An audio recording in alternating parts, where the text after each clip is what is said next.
Bonjour à tous, je suis Maëva et je vais vous parler de la place des hommes et un peu celle des femmes aussi en esthétique. Pourquoi quand un homme entre dans un salon d'esthétique, regarde les produits, on lui demande toujours si c'est pour sa copine ou sa mère? Je me suis toujours demandé aussi, que se passe-t-il quand un homme épile une femme ou l'inverse? C'est le malaise?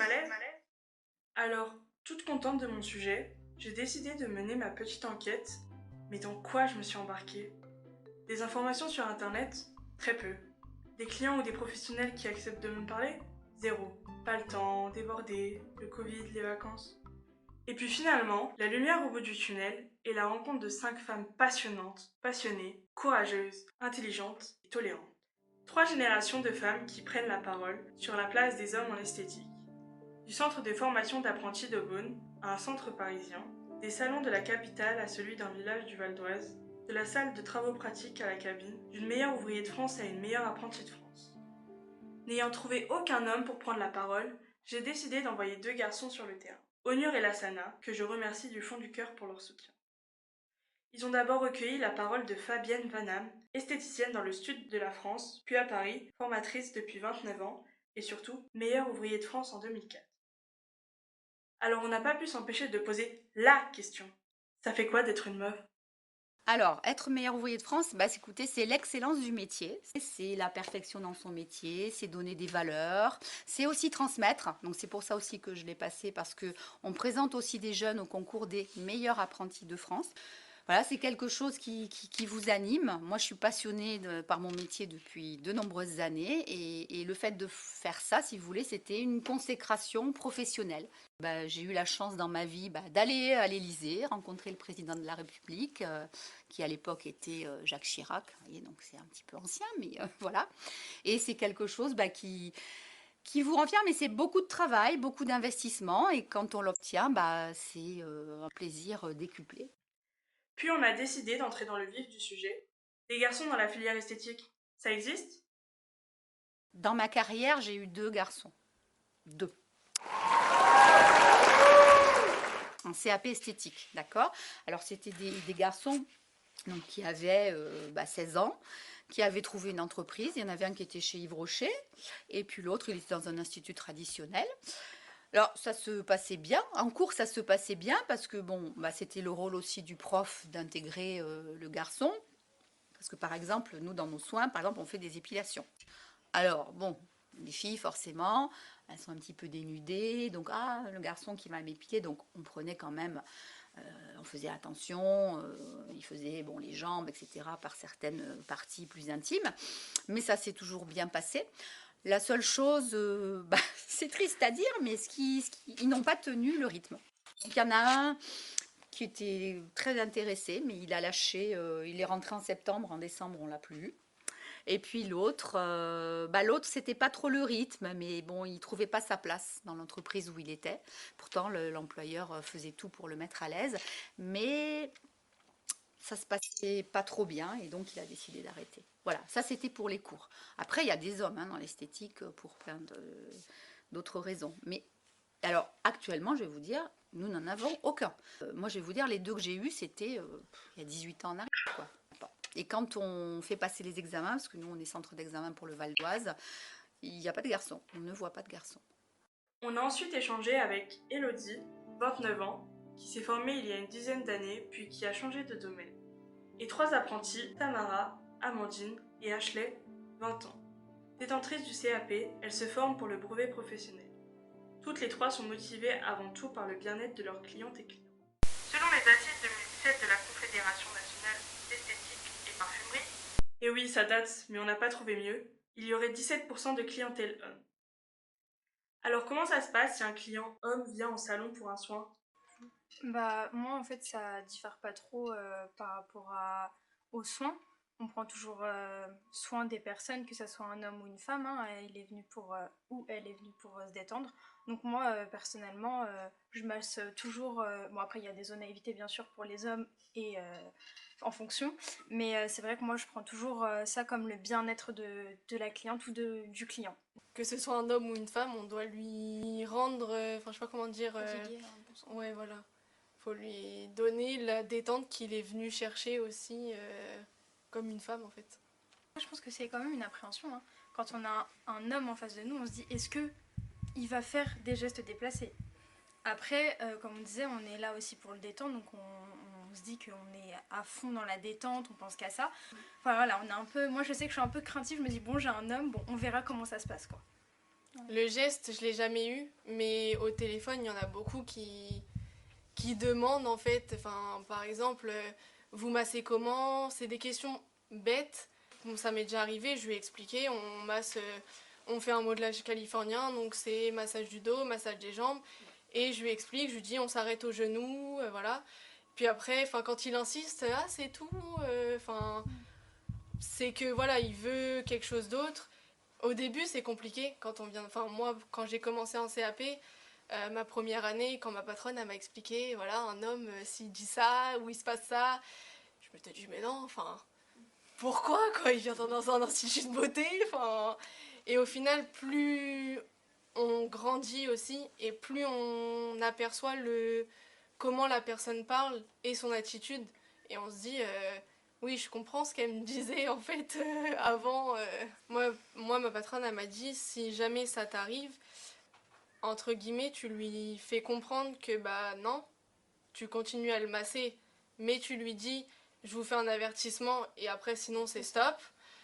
Si ça fait une deuxième fois, bah, on sort de la cabine et vous vous rhabillez et puis salut quoi. Très honnêtement, enfin moi quand je discute avec les esthéticiennes, ou enfin moi, vous voyez, quand j'avais mon entreprise, j'accueillais des clients hommes. Enfin, je pense que si on va dire les bases sont bien posées dès le départ, si la personne masculine vient pour se faire un massage ou un soin du visage ou les mains, etc. Enfin, je veux dire qu'elle reste client lambda normal, ça se passe bien. S'il y a dérive, forcément. Voilà, c'est pour ça qu'il y a des esthéticiennes qui ne veulent pas accepter les messieurs, parce que déjà ça commence des fois par des coups de téléphone un petit peu, vous savez, sous-entendus, etc. Donc la personne se dit non. Et puis il y a des esthéticiennes qui ont eu des problèmes avec des messieurs, donc elles ne veulent plus les accepter. Donc je pense qu'il faut, voilà, il faut se dire on va chez l'esthéticienne. Oui, pour se faire un soin de beauté. Et je pense que, enfin, honnêtement, plus ça va aller, plus il y aura certainement une clientèle masculine. Enfin, moi, je sais qu'en institut, par exemple, quand je travaillais dans le 16e, j'avais 2 messieurs qui faisaient du culturisme. Et ils faisaient des concours, vous savez. Donc, en fait, ils venaient se faire épiler, mais de la tête aux pieds. Et après, ils faisaient des UV parce qu'il fallait qu'ils soient bronzés, etc. Voilà. Mais ils venaient vraiment pour se faire épiler, quoi. Donc, tout dépend de la recherche. Pourquoi ce serait mal vu? Je veux dire, vous savez, les hommes, ils vieillissent comme les femmes. Ils ont le droit de se faire des belles mains comme les femmes. Vous savez, maintenant, regardez, moi, je vois des garçons, des jeunes garçons qui portent du vernis. On en voit. Des garçons, nous, on a dans le CFA des garçons qui se maquillent. Bon, bah, je pense qu'il faut évoluer, hein. Elles expliquent que la demande principale de la clientèle masculine serait la détente. Massage et soins du visage, parfois des épilations et des demandes particulières à l'occasion d'événements. Et des esthéticiens en salon, vous en avez vu, vous? Ils font tous des soins comme les esthéticiennes? Les clientes, elles en disent quoi? En fait, j'ai un collègue apprenti dans mon institut qui est en formation spa manager. Et donc qui fait particulièrement tout ce qui est soins corps et modelage. Les rôles s'inversent du coup. Voilà. C'est l'homme qui masse et la femme qui reçoit. Les clientes sont un petit peu gênées au début et en fait elles sortent du soin et elles sont super. Donc elles sont un peu crispées au début, mais elles se détendent directement dès qu'ils commencent à masser. Après, quand les hommes ils sont dans le métier, quand ils le font, ils sont vraiment, enfin comme nous, quand on épile une femme, il y a des femmes, elles sont par exemple des parties intimes quand on épile, elles sont un peu gênées, et voilà. Et puis au final, quand un homme masse, il n'a pas du tout les a priori d'un client que nous on va avoir. Il est dedans, il va masser et c'est comme nous, on adore ce qu'on fait et lui c'est exactement pareil. Après, pour vraiment les techniques manuelles, il y a moins d'hommes que les femmes, mais il y a beaucoup d'hommes qui apprennent des massages, qui font des choses comme ça. Donc voilà. Il y a encore des gens, oui, qui ont des préjugés. Je ne vais pas vous dire le contraire, hein. Il y a des gens qui vont dire ah là là, il fait de l'esthétique, voilà, il est plutôt efféminé, il est plutôt Mais bon, je pense qu'on est en 2022, il faut dépasser ça, hein, parce que c'est pas parce qu'une femme est chauffeur de bus qu'on va dire que voilà, c'est une camionneuse, elle peut conduire un bus comme un homme. Donc je pense qu'il faut, voilà, faut dépasser un petit peu ça. Puis je pense que les gens qui disent ça, bon, c'est peut-être des gens qui sont un peu obtus, donc pour ma part. Par exemple, vous voyez, je vais vous donner un exemple concret. Il y a quelques années, on avait un monsieur qui venait nous faire des démos de prothésie angulaire, vous voyez. Et c'était un monsieur qui était, qui avait, je sais pas, une cinquantaine d'années, qui était très coquet sur lui, très bien mis, toujours, etc. Et vous aviez des gens qui disaient, oh là là, oui, bon, et bah, c'était un monsieur tout à fait normal, qui avait une femme, des enfants, vous voyez. Et il était super doué, je peux vous dire qu'il travaillait excellemment bien et qu'il était super agréable. Donc il faut arrêter de, voilà, pas de préjugés, mais peut-être que malheureusement dans la société, c'est peut-être pas encore bien intégré et c'est peut-être pour ça qu'il n'y a pas beaucoup de garçons. En tout cas, nous, si demain on a des garçons qui veulent s'inscrire, on les accueille avec plaisir. Elles ajoutent qu'il s'agit d'un métier où, pour une fois, les différences de salaire, ça n'existe pas. Quant à leur entourage masculin, quelle vision il a de ce métier?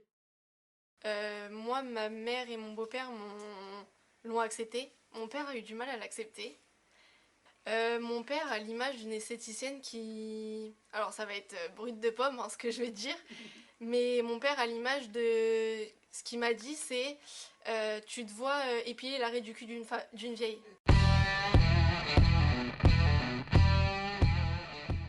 Voilà, c'est le... Cliché. voilà, le cliché d'une esthéticienne venant de sa vision à lui.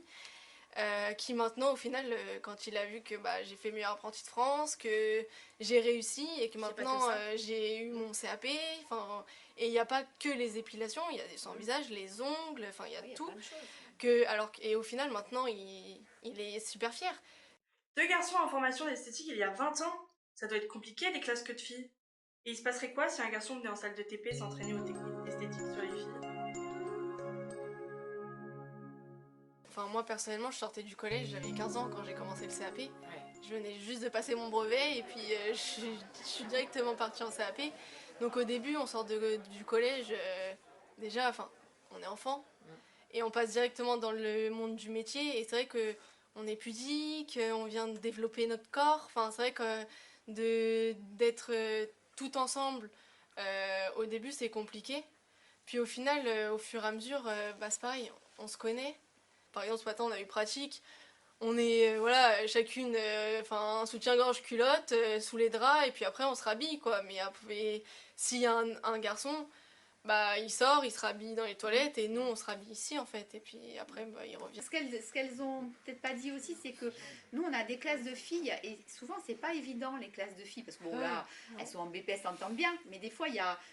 Les filles, entre elles, elles sont pas tendres. Il y a de la rivalité, il y a du temps, il y a du machin. Et des fois, le fait qu'il y ait un garçon, ça tempère. Vous voyez, que des filles, des fois, hein, c'est vrai que... Ah, c'est compliqué. Moi, voilà. Je sais que quand je suis sortie de 3e, bah, moi, au collège, de base, j'aime pas du tout l'ambiance entre filles. Et j'étais que avec des garçons, en fait, parce que... Déjà, il n'y a pas d'embrouille pour un chouchou, pour une chaussure, un vêtement, il n'y a pas... Et arrivé, quand j'ai vu ma classe en CAP, je me suis dit, oh, comment je vais faire? Enfin, vraiment. Puis au final, maintenant, ça se passe super bien. Ça fait 4 ans qu'on est ensemble, etc. Et au final, ça se passe très bien. Voilà, j'espère avoir répondu à toutes les questions que vous vous posez sur la place des hommes en esthétique. En salon ou en classe de travaux pratiques, quand ils sont clients ou en tant que professionnels. En tout cas, moi, j'ai trouvé ça vraiment intéressant.